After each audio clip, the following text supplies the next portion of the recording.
What is up, Mech Warriors? This video is intended to help those who are having trouble with infiltrations learn not only how to complete an infiltration safely and reliably every time, but also how to maximize your payout so that you actually get that 6 million it's promising.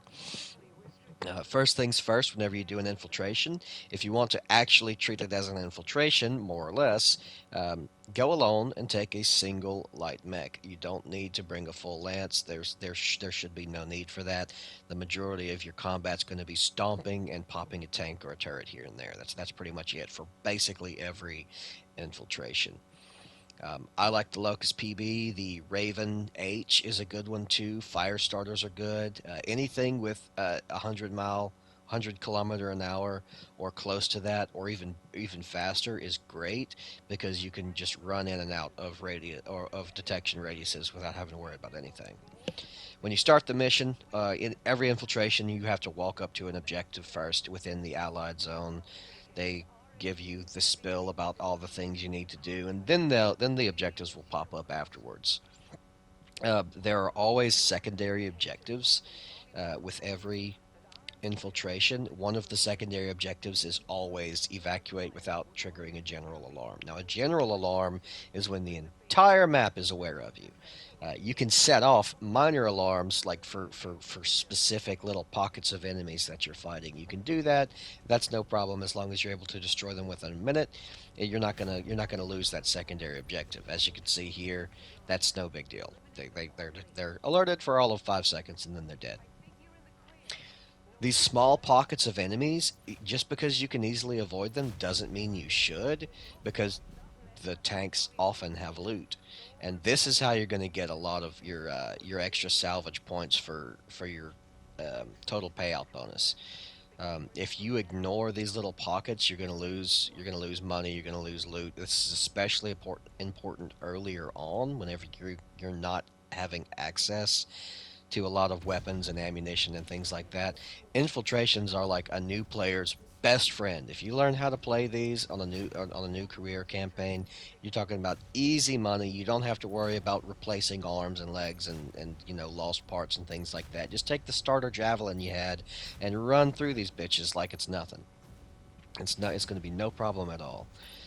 Even bases like this that are surrounded by turrets and look like a giant pain in the ass, I mean, you can knock them out in a few seconds. It's no big deal at all. You get the loot that's promised in the base itself, and then you also will oftentimes get loot from the enemies themselves, so you get extra scrap as well. Very much worth doing those missions. Um, you can run through turrets and tanks without setting off an alarm at all. I don't know why exactly it is, but if you don't fire your weapons and you just run over them and blow them up, you can do it right in front of an enemy mech, and they just don't care. They don't react at all. You can also shoot parts of a base, and you can pretty much demolish an entire base, and the mechs they don't care. There's no alarm going to be triggered. This is especially helpful if you're trying to target enemies within a base and you can't see them. You can shoot the walls, and then you'll be able to target them through the walls and things like that. It can be helpful, so keep that in mind.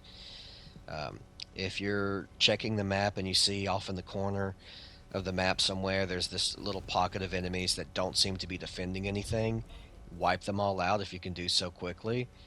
Because typically they actually do have a loot crate in there for extra goodies. It's just not shown as an optional objective or anything. It's just hidden loot. Um, Definitely worth taking these guys out. It's easy. It's relatively safe to do, unless you get super unlucky, and there's a partisan there that legs you or something. But that's incredibly rare when you're running a light mech and running around really fast. Get your free loot. Go on to the main objectives. Now, as for the secondary objectives, as mentioned before, there's three primary there's three main secondary objectives. Number one is evac without the the general alarm. Number two is rescue a captive friend, and number three has to do with enemy mechs. It's either destroy or hijack the enemy mech. Now, that one, those two you can do for like no issues at all. You can wipe those suckers out. and it's not going to set off an alarm.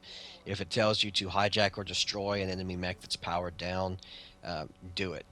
If you hijack the mech, the the mech will then follow you around. It's not going to trigger the alarms or anything like that. It's not going to set off alerts.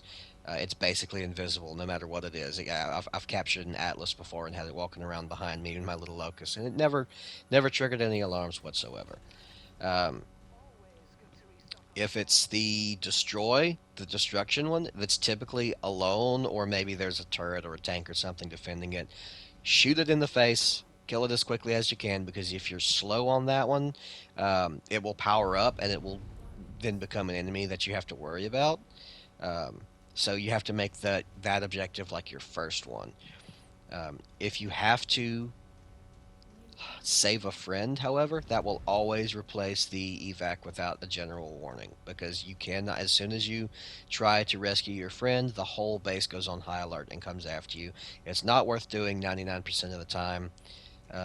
Skip that secondary and just focus on evacing without raising the alarm.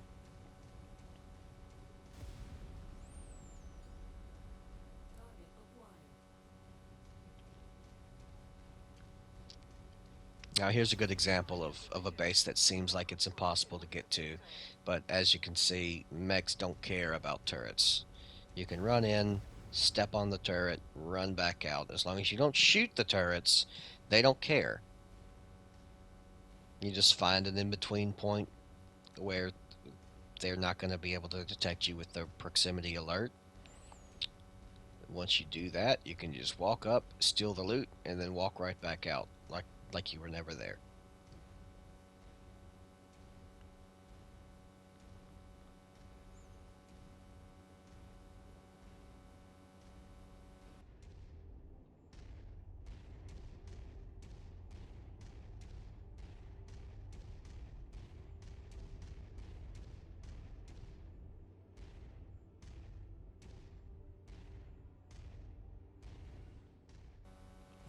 Now that mech that's standing in front of the loot box right there, it's not actually a mech.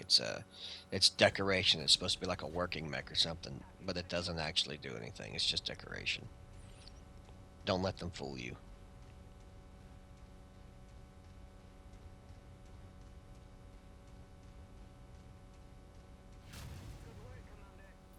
There are loot boxes like this scattered all over the place on these maps.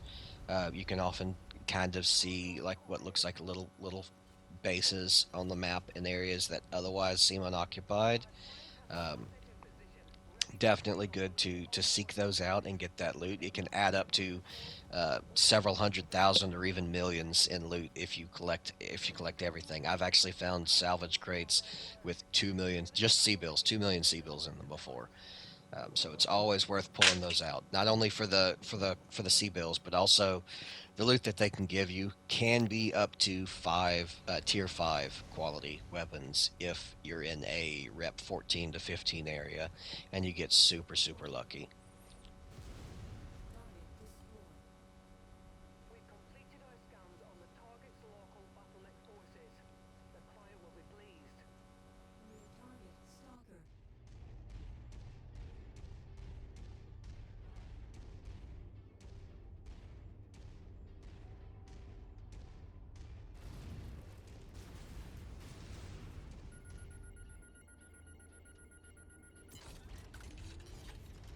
Data transfer complete.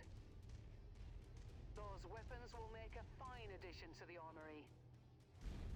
Now, the best thing about an infiltration mission is no matter what the difficulty level, you can always do them. You can, at rep 1, you can fly. I mean, it doesn't matter what the difficulty of an infiltration mission is. You can do it at the very start of the game with your starting javelin with no issues. It's a great way to quickly build up new gear and get these goodies. It's also a great way to get money without having to worry about paying for arms and legs that your AI mates are blowing off. Um, so definitely not a mission type that should be overlooked. It's very easy to understand and accomplish these missions once you figure out exactly how they work. And then they become pretty fun. This is actually one of my favorite mission types. So I hope this helped you, and enjoy your war crimes.